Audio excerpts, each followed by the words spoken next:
ନମସ୍କାର। ଡେଲିର ସେମ୍ ନାସ୍ତା ଖାଇକରି ଯଦି ଆପଣ ବି ବୋର୍ ହେଇଗଲେନ ତାହେଲେ ଆପଣ ଇ ନାସ୍ତାକେ ଜରୁର ଟ୍ରାଏ କରୁନ୍। ସକାଳର ନାସ୍ତା ହଉ ବା ଛୁଆମାନଙ୍କର ଟିଫିନ୍ ବହୁତ କମ୍ ଟାଇମ୍ରେ ମାତ୍ର 10 ମିନିଟ୍ରେ ଘରେ ମିଲି ଯାଉଥିବା ବହୁତ କମ୍ ସାମାନରେ ଇ ନାସ୍ତାଟା ରେଡି ହେଇଯିସି। ଇ ନାସ୍ତା ବନାବା ଲାଗି ଯେତକି କମ୍ ଟାଇମ୍ ଲାଗ୍ସି ନା ଖାଇବା ଲାଗି ବହୁତ ବଢ଼ିଆ ଲାଗ୍ସି।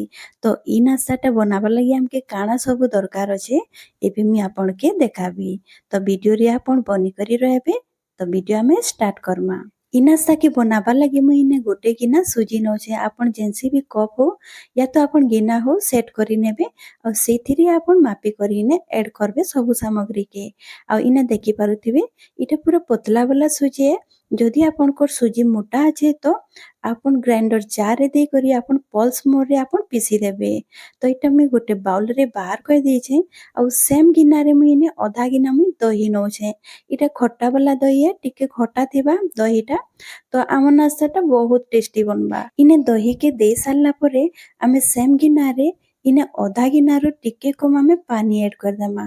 ପାନିଟା ଆପଣ ଦେଖିକରି ଏଡ୍ କରବେ। ପହିଲା ଆପଣ ମିଶେଇ ସାରିଲା ବାଦ ଯଦି ଦରକାର ହେବା ପାନି ତ ଆପଣ ଦେବେ। ପାନିକେ ଦେଇ ସାରିଲା ବାଦ ମୁଇଁ ଇନେ ଭଲ ଭାବେ ଗୋଲେଇ ଦେବି। ଆଉ ଦେଖିପାରୁଥିବେ ଆମର ଇନେ ଭଲ ଭାବେ ଗୋଲେଇ ହେଇଯାଇଛେ। ତ ଇନେ ମତେ ଟିକେ ସୁଖା ଲାଗଲା ତ ଇନେ ମୁଇଁ ଆଉ ଟିକେ ପାଣି ଇନେ ଏଡ୍ କରୁଛେ। ତ ପାଣି ଅଛେ 2 ଚାମଚ ଅଛେ। ତ ପାଣି ଦେଇକରି ଇନେ ମୁଇଁ ଭଲ ଭାବେ ଗୋଲେଇ ଦେବି। ଆଉ ଇନେ ଦେଖି ପାରୁଥିବେ ମୁଇଁ ଭଲ ଭାବେ ଗୋଲେଇ ଦେଇଛେ। ଏବେ ଆମେ ତାକେ କଭର କରିଦେମା। କଭର କରି ତାକେ ଆମେ 10 ମିନିଟ୍ ଛାଡ଼ିଦେମା। ଆପଣ ଜାଣିଥିବେ ସୁଜିଟା ଯଦି ପାଣିରେ ଆମେ ଦେଇ ଦଉଛୁଁ ତ ସେଟା ଫୁଲି ଯିସି। ଆଉ ଇନେ ଦେଖି ପାରୁଥିବେ 10 ମିନିଟ୍ ବାଦ ଆମର ସୁଜି ଫୁଲି କରି ରେଡି ହେଇଯାଇଛେ। ଆଉ ଟିକେ ସୁଖା ଲାଗୁଛେ ତ ମୁଇଁ ଏଥିରେ ଆଉ ପାଣି ଏଡ୍ କରିଦେବି। ତ ଇନେ ମୁଇଁ ଆଉ ଅଧା ଗିନା ପାନି ଏଡ୍ କରି ଦଉଛେ ଆଉ ଭଲ ଭାବେ ମୁଇଁ ଏଟାକେ ଗୋଲେଇ ଦେବି। ଆଉ ଇନେ ଦେଖି ପାରୁଥିବେ ମୁଇଁ ଭଲ ଭାବେ ଗୋଲେଇ ଦେଇଛେ।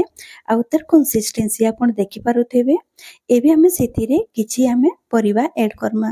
ତ ଇନେ ମୁଇଁ ପିଆଜ ଗୋଟେକେ ଛୋଟ ଛୋଟ କାଟି କରି ଇନେ ଏଡ୍ କରିଛେ। ଆଉ ଇନେ ଶିମଲା ମର୍ଚି ଅଛେ। ଶିମଲା ମର୍ଚିକେ ଫାଲେ ନେଇଛେ। ତାକେ ବି ମୁଇଁ ଛୋଟ ଛୋଟ କାଟି କରି ଏଡ୍ କରିଦେବି। ଆଉ ଇନେ ଗୋଟେ ଟମାଟର ଅଛେ। ତାର ମଞ୍ଜିକେ ମୁଇଁ କାଢି ଦେଇଛେ ଟମାଟରର। ଆଉ ସେ ଟମାଟରକେ ଛୋଟ ଛୋଟ କାଟି କରି ଇନେ ଏଡ୍ କରିଦେବି। ଆଉ ଇନେ ଏବେ ନେଇଛେ ଧନିଆ ପତ୍ର। ଧନିଆ ପତ୍ର ଟିକେ ଦେବେ ହେଲେ ତାର ଫ୍ଲେଭରଟା ଆମ ନାସ୍ତାରେ ବହୁତ ବଢିଆ ଲାଗ୍ସି। ଆଉ ଏବେ 2ଟା କଞ୍ଚା ଲଙ୍କାକେ ଇନେ ଛୋଟ ଛୋଟ କାଟି କରି ଏଡ୍ କରି ଦେଇଛେ। ଯଦି ଆପଣ ଛୁଆମାନଙ୍କ ଲାଗି ବନଉଛନ୍ ତ କଞ୍ଚା ଲଙ୍କାକେ ଆପଣ ସ୍କିପ୍ କରିପାରିବେ। ଯେହେତୁ ମୁଇଁ ଇ ନାସ୍ତାଟା ବଡମାନଙ୍କ ଲାଗି ବନଉଛେ ତ ମୁଇଁ ଇନେ କଞ୍ଚା ଲଙ୍କାଟା ଏଡ୍ କରୁଛେ। ଏବେ ଇଥିରେ ସ୍ୱାଦ ଅନୁସାରେ ଆମେ ନୁନ ଦେଇଦେମା। ଇନେ ମୁଇଁ ନାସ୍ତାକେ ଚଟପଟା କରବାର ଲାଗି ଅଧା ଚାମଚ ମୁଇଁ ଚାଟ ମସଲା ଏଡ୍ କରିଦେବି। ଆଉ ତାର ସାଙ୍ଗେ ଗୋଟେ ପିଞ୍ଚ ମୁଇଁ ଇନେ ହଳଦୀ ଏଡ୍ କରି ଦଉଛେ। ଟିକେ କଲର ବହୁତ ବଢିଆ ଆସିବା କହିକରି। ତ ଇନେ ସବୁକେ ଦେଲା ବାଦ ମୁଇଁ ଭଲ ଭାବେ ଗୋଲେଇ ଦେବି। ଚାଟ ମସଲା ଜାଗାରେ ଆପଣ ଲେମ୍ବୁର ରସ ବି ଆପଣ ନେଇପାରିବେ। ଟିକେ ଆମ ନାସ୍ତାଟା ଖଟା ଲାଗବା ନା ବହୁତ ବଢିଆ ଟେଷ୍ଟି ଲାଗବା ଛୁଆମାନକେ ବି ବଡମାନକେ ବି। ଆଉ ଇନେ ଦେଖି ପାରୁଥିବେ ମୁଇଁ ପରିବାକେ ଭଲ ଭାବେ ଗୋଲେଇ ଦଉଛେ ସୁଜିରେ। ଆଉ ପରିବାରେ ଆପଣ ଯେନ୍ସି ବି ପରିବା ଏଥିରେ ଏଡ୍ କରିପାରିବେ। ଗାଜର ଏଡ୍ କରିପାରିବେ, ବିଟ୍ ଏଡ୍ କରିପାରିବେ। ବହୁତ ଟେଷ୍ଟି ଲାଗ୍ସି। ଆଉ ଇନେ ମୁଇଁ ଗୋଲେଇ କରି ରେଡି କରିଦେଇଛେ। ଏବେ ଆମେ ସାଇଡ କରିଦେମା ଇଟାକେ। ଆଉ ମୁଇଁ ଗୋଟେ ଫୁଟଣଟେ ତିଆରି କରବି। ସେଥିଲାଗି ମୁଇଁ ଇନେ ଗୋଟେ ବାଉଲରେ ମୁଇଁ ଇନେ ଅଧା ଚାମଚ ଜିରା ଦେଇଛେ। ଅଧା ଚାମଚ ଇନେ ମୁଇଁ ଧଲା ରାଶି ନେଇଛେ। ଆଉ ଏବେ ଅଧା ଚାମଚ ମୁଇଁ ସୋରଷ ନେଇଛେ।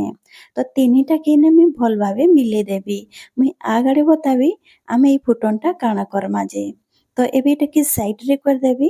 ଆଉ ଯେନ୍ ଆମେ ବେଟର ରେଡି କରିଥିଲା ସେଥିରେ ଆମେ ଯେହେତୁ ଏଟାକେ ଇନଷ୍ଟାଣ୍ଟ ବନଉଛୁ ସେଥିରେ ଆମେ ସୋଡା 2 ପିଞ୍ଚ ଇନେ ଏଡ୍ କରିଦେମା। ସୋଡାକେ ଦେଇକରି ଆମେ ଇନେ ଭଲ ଭାବେ ତାକେ ଗୋଲେଇ ଦେମା। ସୋଡାଟାକେ ମୁଇଁ କାଁଜେ ଲାଷ୍ଟରେ ଦେଲି ଆପଣକେ ମୁଇଁ କହି ଦଉଛେ। ସୋଡା ଯଦି ଆପଣ ଦେବେ ତ ତୁରନ୍ତ ହି ଆପଣ ନାସ୍ତାଟାକେ ବନାବେ। ସୋଡା ଦେଇକରି କେବେ ବି ଆପଣ ନି ରଖବେ।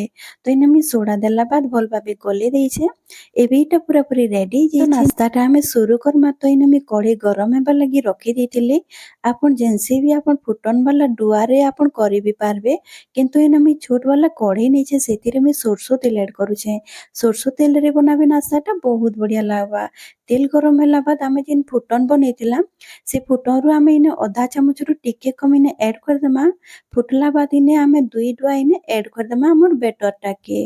ଆଉ ଇନେ ଦେଖି ପାରୁଥିବେ କଭର କରି ଦଉଛେ। କଭର କରି ଆମେ 5 ମିନିଟ୍ ତାକେ ସିଝବାର ଲାଗି ଦେମା ଲୋ ଫ୍ଲେମରେ। ଆଉ ଇନେ ଭଲ ଭାବେ ସିଝି ଯାଇଛେ ଗୋଟେ ସାଇଡଟା। ଏବେ ମୁଇଁ ତାକେ ପଲଟେଇ ଦେବି। ଆଉ ତାର ଉପରେ ମୁଇଁ ଟିକେ ତେଲ ଦେଇଦେବି ତାକି ତଲଟା ବି ଭଲ ଭାବେ ଟିକେ ଆମର କ୍ରିସ୍ପି ହେବା। ତ ଏବେ ମୁଇଁ ପଲଟେଇ ଦଉଛେ। ଆଉ ଏଇନେ ଦେଖିପାରୁଥିବେ ଆମର ତଲ ଫାଲଟା କେତେ ସୁନ୍ଦର ଆମର ସିଝିଛେ ଆଉ ତାର କଲର ବି ବହୁତ ବଢିଆ ଆସିଛେ।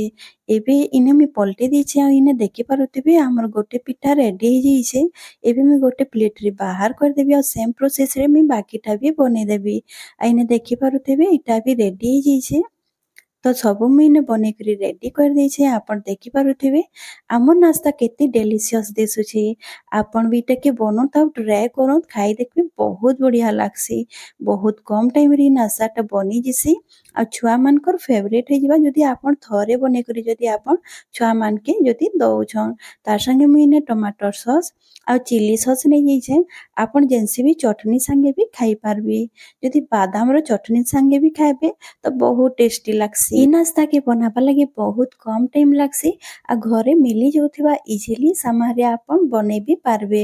ତ ଇଟାକି ଆପଣ ସକାଳେ ଯଦି ଛୁଆମାନକେ ଟିଫିନରେ ଦଉଛନ୍ ତ ବହୁତ ଇଜି ଲାଗ୍ବା। ଆପଣ ଥରେ ଇଟାକେ ଟ୍ରାଏ କରି କରି ଟିଫିନରେ ଆପଣ ଛୁଆମାନକେ ଦେଇପାରବେ। ଆପଣକେ ବି ଯଦି ଚଟପଟା ଖାଇବାର ଲାଗି ପସନ୍ଦ ଅଛେ ତ ଥରେ ଆପଣ ଇଟାକେ ଜରୁର ଟ୍ରାଏ କରବେ। ଆଉ ଯାହା ବି ମୁଇଁ ଟିପ୍ସ ଦେଇଛେ, ଯାହା ବି ମୁଇଁ ପ୍ରୋସେସରେ ବତେଇଛେ ସେ ପ୍ରୋସେସରେ ଆପଣ ଯଦି ଫଲୋ କରି କରି ବନାବେ ତ ଆପଣଙ୍କ ନାସ୍ତା ପୁରା ପରଫେକ୍ଟ ବନବା। ତ ଆପଣ ବି ଥରେ ଟ୍ରାଏ କରୁନ୍ ଆଉ ମତେ କମେଣ୍ଟରେ ଜରୁର ସେୟାର କରବେ କି ଆପଣଙ୍କ ନାସ୍ତା କେନ୍ତା ହେଇଥିଲା। ତ ଆଜି ରହିଲି ଫିର୍ ମିଲମା ନୂଆ ଭିडिଓ ସାଙ୍ଗେ।